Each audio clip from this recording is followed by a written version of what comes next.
Riccardo, quando mi sono iscritta all'università e ho scelto lettere, c'era chi mi diceva con la cultura non si mangia, cambia. Cosa rispondi a chi ti dice così pensa che la cultura sia qualcosa di frivolo, di leggero, invece da lavoro a tantissime persone? Beh, di questo bisogna essere convinti, basta però saperlo e averne consapevolezza, e la consapevolezza non c'è perché questo non viene detto, semplicemente perché non viene proposto, perché non viene diffuso.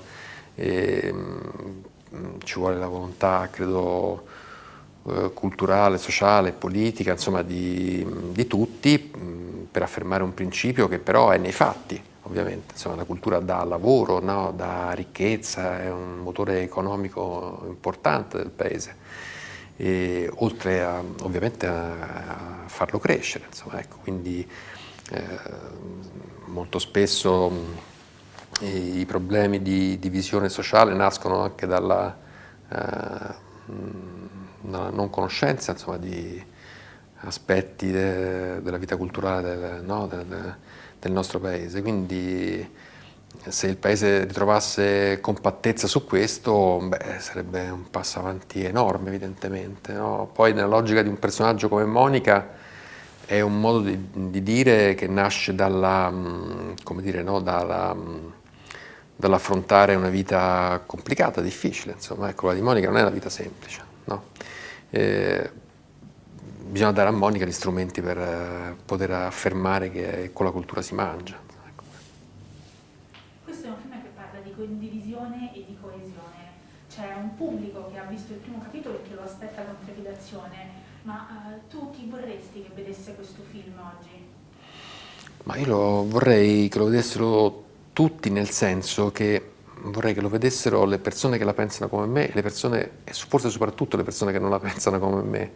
Penso che questo sia una cosa per me importante, fondamentale, cioè arrivare a dire le cose che penso anche alle persone molto lontane da me. Ecco, trovare un terreno comodo di omologazione del pensiero, insomma, non dico che sia piuttosto facile, insomma, però eh, cercare la facile condivisione, insomma, era un mestiere meno complicato.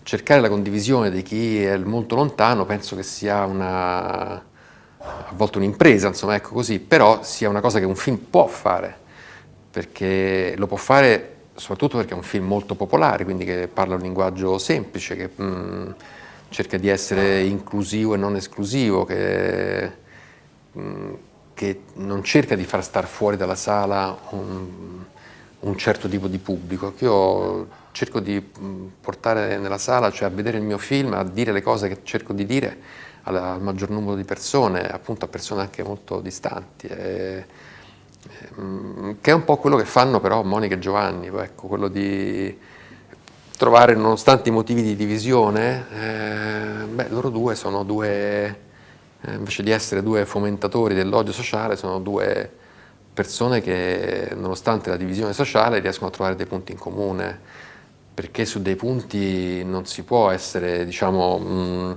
da una parte e dall'altra, no? Sono dei punti e delle cose della vita che sono oggettivamente, no? O una cosa o l'altra, e questo molto spesso è il buon senso che lo dice. Monica a un certo punto sente dire delle cose da un prete, personaggio molto distante da lei, che ha paura delle suore, che ha paura, no, di quel mondo lì, però a un certo punto dice, beh, chi l'ha detta non ha detto una stronzata.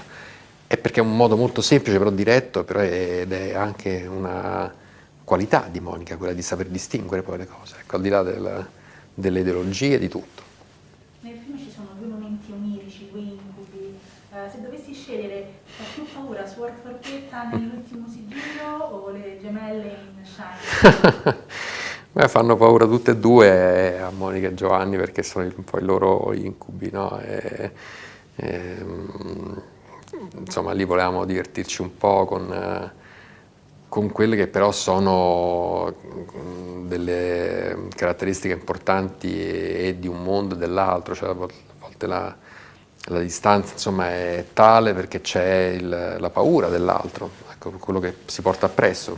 In questo caso Monica si porta appresso le salsicce del popolo di Coccia di Morto, insomma, ecco, quindi è evidente che c'è, no, un divario